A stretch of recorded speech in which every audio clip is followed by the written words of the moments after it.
পারমাণবিক কর্মসূচি বন্ধের জেরে পাল্টাপাল্টি সংঘাতে উত্তাল ইরান ইসরায়েল। প্রথমে ইরানের নেতৃত্ব পরিবর্তনের কথা জানালেও সম্প্রতি ইসরায়েলি প্রধানমন্ত্রী বিনিয়ামিন নেতানিয়াহু পারমাণবিক কর্মসূচি আসল লক্ষ্য বলে উল্লেখ করেন।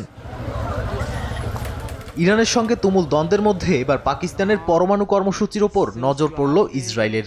সামাজিক মাধ্যম এক্সে ইসরায়েলের লেবার পার্টির কেন্দ্রীয় নেতা ও সাবেক উপপ্রতিরক্ষামন্ত্রী মেয়ার মাসরি ইসলামাবাদের পারমাণবিক কর্মসূচি ধ্বংসের হুমকি দিয়েছেন। তিনি বলেন, ইরানের অভিযানের পর পাকিস্তানের পারমাণবিক কর্মসূচি নিষ্ক্রিয় করতে চাইতে পারে তার দেশ। এমনকি পাকিস্তান ইরান থেকে দূরে নয় এইটুকু বোঝার জন্য যথেষ্ট বলেও কটাক্ষ করেন তিনি।